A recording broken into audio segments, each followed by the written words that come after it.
19세기 덴마크의 실존주의 철학자 키에르케고르는 그의 대표작 죽음에 이르는 병에서 절망을 죽음에 이르는 병이다 그리 소개합니다. 그런데 절망에도 세 가지 유형이 있다고 말합니다. 첫 번째는 무의식적 절망으로, 이것은 자신이 절망에 빠져 있음을 전혀 인지하지 못하는 아주 심각한 상태를 말합니다.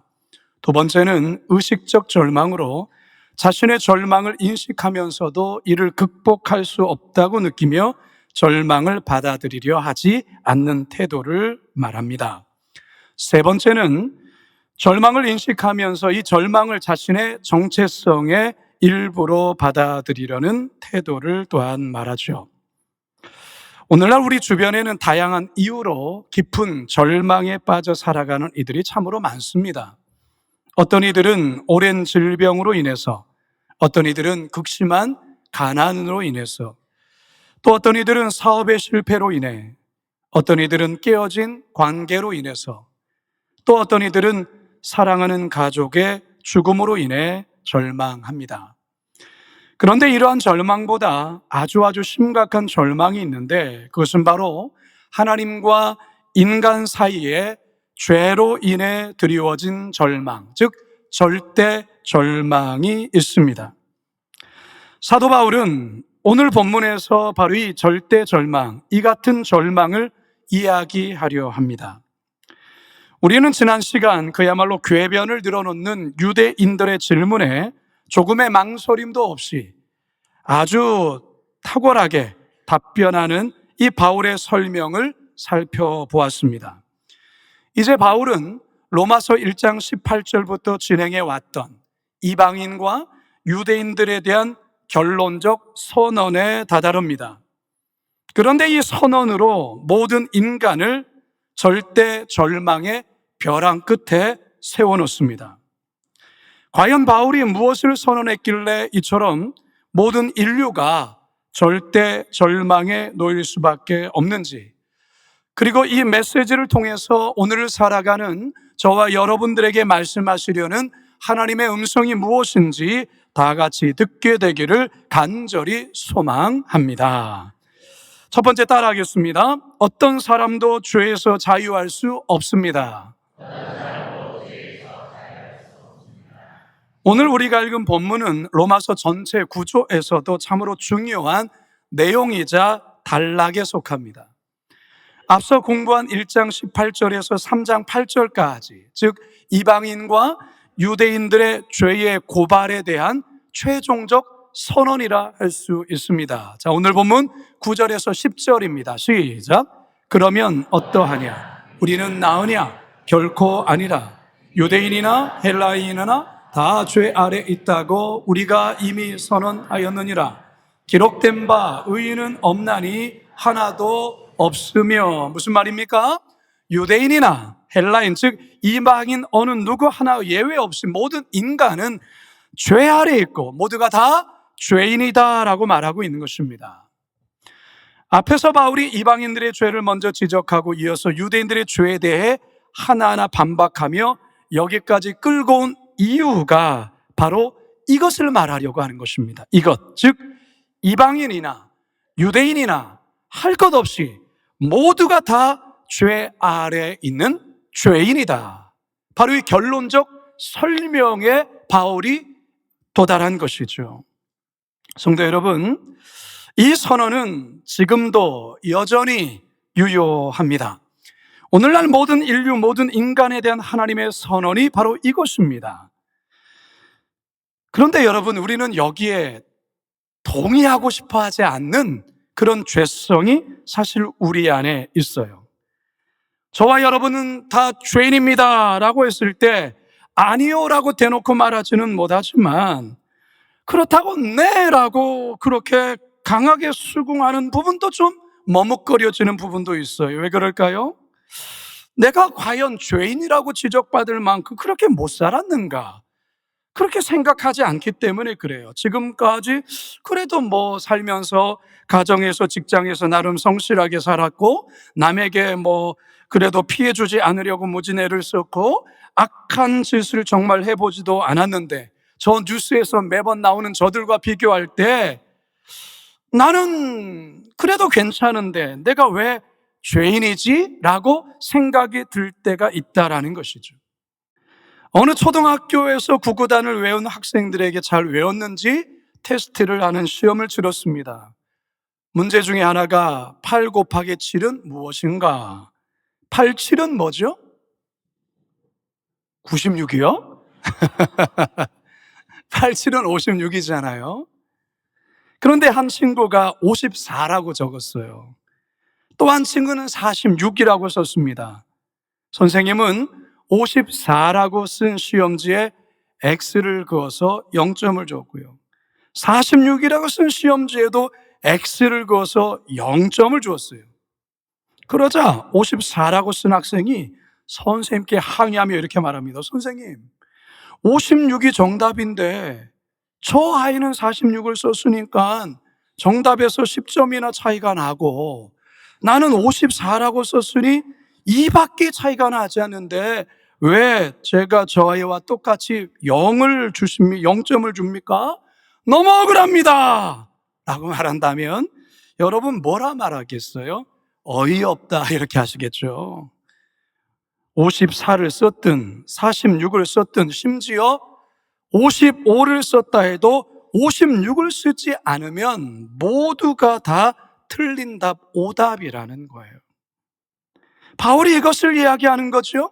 유대인들의 입장에서는 자신들에게는 율법도 있고 할례도 받은 선민이고 저 이방인들은 우상 숭배를 하고 율법도 없고 음란한 죄를 짓는 악한 죄들인데 왜 똑같이 취급하냐라는 거예요. 억울하다라는 겁니다. 그러자 바울이 뭐라 하는 겁니까? 하나님 앞에서는 이방인도 죄인이고 유대인도 죄인이고 모든 인간이 다 죄인이다 선언하고 있는 것이에요. 그러면서 구약 성경을 또 한 번 여러 군데를 인용하며 인간의 죄인됨을 다시 한번 구체적으로 이렇게 고발하죠. 로마서 3장 11절에서 18절입니다. 시작. 함께 무익하게 되고 선을 행하는 자는 없나니 하나도 없도다. 그들의 목구멍은 열린 무덤이요 그 혀로는 속임을 일삼으며 그 입술에는 독사의 독이 있고 그 입에는 저주와 악독이 가득하고 그 발은 피 흘리는데 빠른지라. 파멸과 고생이 그 길에 있어 평강의 길을 알지 못하였고 그들의 눈앞에 하나님을 두려워함이 없느니라 함과 같으니라. 말 입에는 독을 품고 있고 모든 생각은 허무하고 하나님을 찾지도 아니하고 바로 인간의 그 죄에 대해서 바울이 구약에 있는 여러 성경의 말씀을 인용하며 쐐기를 받고 있는 거예요. 사랑하는 성도 여러분, 사도 바울은 하나님 앞에서 모두가 죄인이라고 선언하고 있습니다. 그리고 우리 모두를 절대 절망이라는 벼랑 끝 앞에 세워놓고 있어요. 바라기는 이 시간 진리의 말씀 앞에서 우리도 서실 수 있기를 바랍니다. 그래서 나의 실체를 온전히 깨닫고 살아계신 말씀 앞에 정직하게 반응하시는 저와 여러분 되시길 주님의 이름으로 축원합니다. 두 번째 따라합시다. 어떤 수로도 구원받을 방법이 없습니다. 사랑하는 성도 여러분, 우리가 이 세상을 살면서 돈도 벌어야 하고 자녀들 교육도 잘 시켜야 하고 자녀들 결혼도 시키고 또 나름 여가 생활도 하고 여행도 가고 그렇게 행복하게 평안하게 살아야 합니다. 그런데요, 이 모든 것은 이 땅에서의 삶에서만 가능한 거예요. 이 땅은 영원하지 않아요. 여러분 이 땅에서 잘 누린다 해도 여러분 100억을 벌고 1000억을 벌고 1조를 손에 쥐고 있다고 한다 할지라도 죄의 문제가 해결되지 못한 상태로 죽으면 영원한 지옥으로 갑니다. 따라서 모든 인생들에게 정말 중요한 것은 바로 이 죄사함의 문제. 과연 내가 죄사함을 받았는가? 그리고 내 영혼이 구원을 받았는가? 바로 이 문제 해결이 있다라는 거예요. 여러분, 이 구원의 문제를 결코 가벼이 여기선 절대 안 됩니다. 여러분이 구원의 문제를 남일처럼 이렇게 여겨서는 안 돼요. 여러분 모두에게 다가올 여러분 개인의 문제이기 때문에 그렇습니다. 여러분 교회를 다니기 때문에 나 교회 다니니까 이라는 것으로만 여러분 안심해서도 안 돼요. 정말 내가 복음의 확신 속에 있는가, 복음을 경험했는가, 예수 그리스도를 인격적으로 만났는가, 여기에 대한 여러분의 분명한 고백과 대답이 있어야 된다라는 거예요. 여러분 유대인들도 자신은 구원받았다라고 착각을 했어요. 그들은 자신들이 하나님의 진노, 하나님의 심판에서 열외된 자라 생각을 했어요. 다른 민족들, 다른 이방인들은 다 지옥에 떨어지지만 자신들은 하나님의 심판에서 열외된 자라고 생각했죠. 왜요? 율법과 할례를 소유하고 있기 때문에. 유대인들은 율법에 대한 지식이 있으면 하나님의 심판에서 안전하다, 구원받았다 그렇게 생각했거든요. 그리고 할례까지 받았으니 더더욱 확신했던 것입니다. 그런데 바울이 뭐라고 말합니까? 앞에서 율법과 관련해서 뭐라 말합니까? 율법을 소유하고 있다고, 율법을 들었다고, 그게 다가 아니야. 율법을 행하지 않는다면 아무 의미 없어 라고 말하는 거예요. 자, 그런데요, 오늘 본문에 보면 바울은 이 율법을 완벽하게 행하는 사람은 이 세상에 아무도 없다라고 말하고 있는 거예요. 로마서 3장 20절 시작. 그러므로 율법의 행위로 그의 앞에 의롭다 하심을 얻을 육체가 없나니 율법으로는 죄를 깨달음이니라. 아멘. 율법의 행위로는 그의 앞에서 의롭다함을 얻을 육체가 없어요. 여러분, 율법 조항의 100개 중에 99개를 지키고 1개, 아니 99.9%를 지키고 0.1%를 범하게 되면 하나님은 그에게 0.1% 괜찮아 라고 말하지 아니하시고 너는 율법을 범한 자야 라고 판단하세요. 따라서 이 땅에 존재하는 사람들 중에 율법을 100% 완벽하게 다 지킬 수 있는, 그래서 율법의 행위로 의롭다함을 얻을 육체가 단 한 사람도 없다라고 선언하고 있는 거예요. 율법은 오히려 그 어떤 인간도 이 율법을 완전히 다 지킬 수 없다라는 것을 깨닫게 해주는 역할이 율법이요, 또한 이 율법은 모든 인간이 죄인이라는 것을 깨닫게 해주는 역할을 하는 게 율법이라는 거예요. 그거 쥐고 있다고, 그것을 듣고 있다고 구원받은 것이 아니라는 거죠. 따라서 어느 누구도 나 율법 잘 지켰으니 나는 구원에 대해서는 난 안심해 라고 말할 수 있는 그 어떤 유대인도 있을 수 없다라고 성경은 선언하고 있는 거죠. 그래서 모두가, 온 세상이 하나님의 심판 아래 있다고 선언하는 것입니다.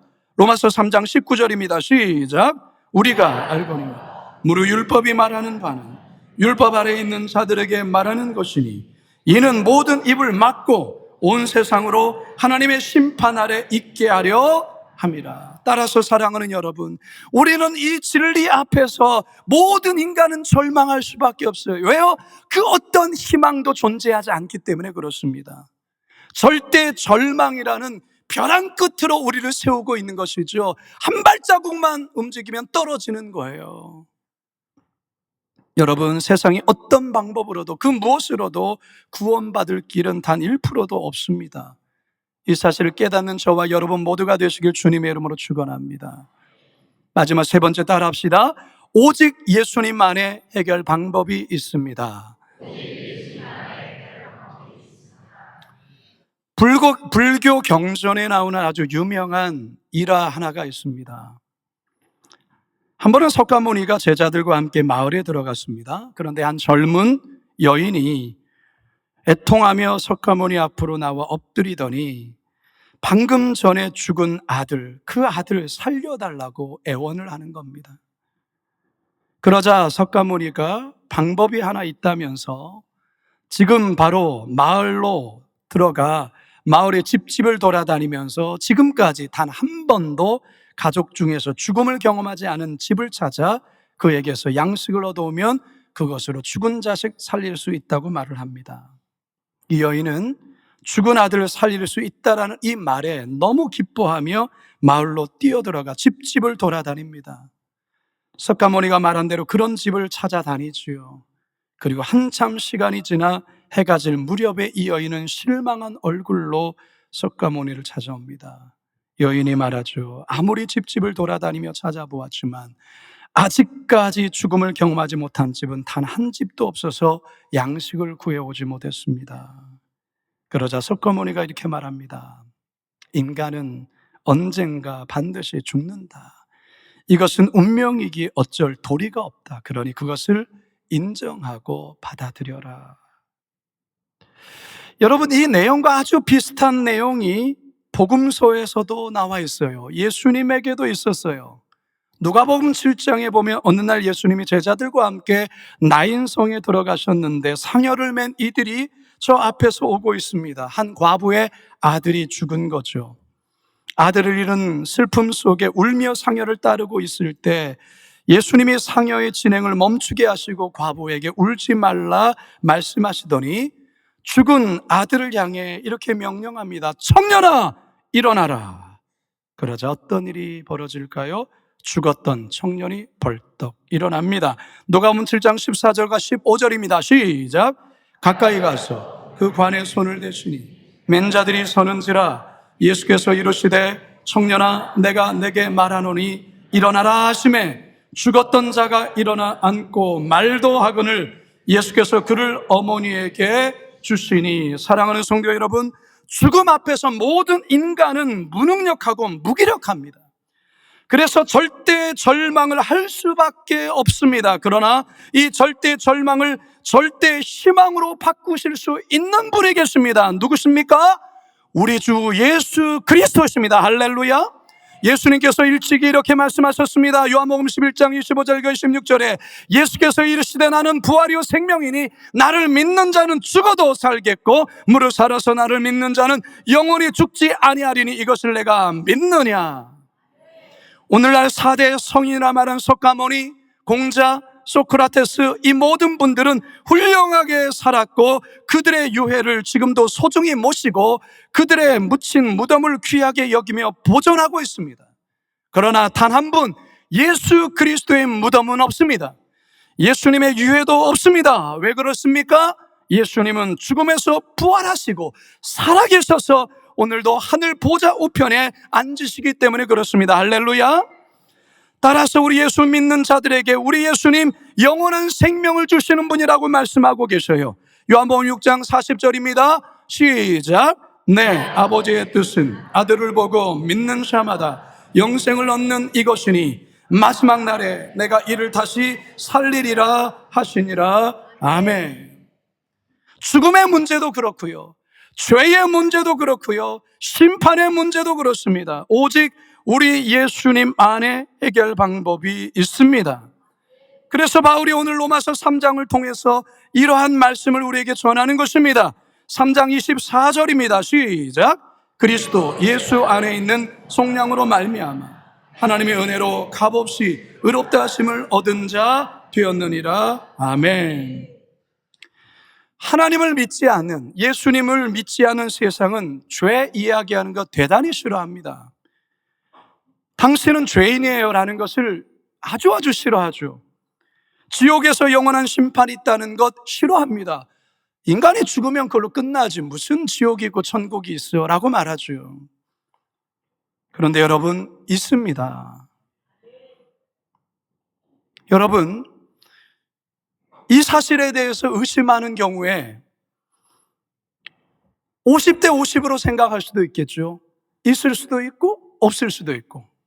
자, 죽었는데 눈을 떠보니까 없어. 그런데 눈을 떴는데 있으면 어떻게 하려고요? 안 믿는 편이 나아요? 믿는 편이 나아요? 성경은 우리에게 분명히 이야기를 합니다. 성경은 지옥에 대해서 대단히 자주 이야기를 합니다. 우리 예수님이, 어떤 이들은, 자유주의 신학자들은 그거 그냥 하나의 상징이라 그리 말하는데 어려움 없습니다. 무슨 상징입니까? 실제입니다. 천국도 실제 하는 거예요. 사랑하는 여러분, 의사가 암이 발견된 환자에게 이 암 얘기하면 싫어하고, 그렇다고 해서 그에게 아무 문제 없어요, 괜찮아요, 그냥 감기 정도예요, 이렇게 말하면 됩니까? 아니죠. 정확하게 이야기를 해줘야죠. 그리고 수술해서 도려내거나 힘들지만 환자가 항암 치유받고 노력하면 치유받을 수 있습니다 라는 것을 말해줘야 되는 게 올바른 의사가 아닙니까? 영혼에 대한 문제도 마찬가지예요. 지금 영혼이 죄로 오염되어 서서히 죽어가고 있고 분명히 죄의 문제가 해결되지 않으면 여러분 영원한 지옥의 형벌이에요. 여러분, 이 땅에서의 삶은 일시적인 삶이지만 우리가 죽음 이후에는 영원으로 들어가는 거예요. 영원한 시간으로 들어가는 거예요.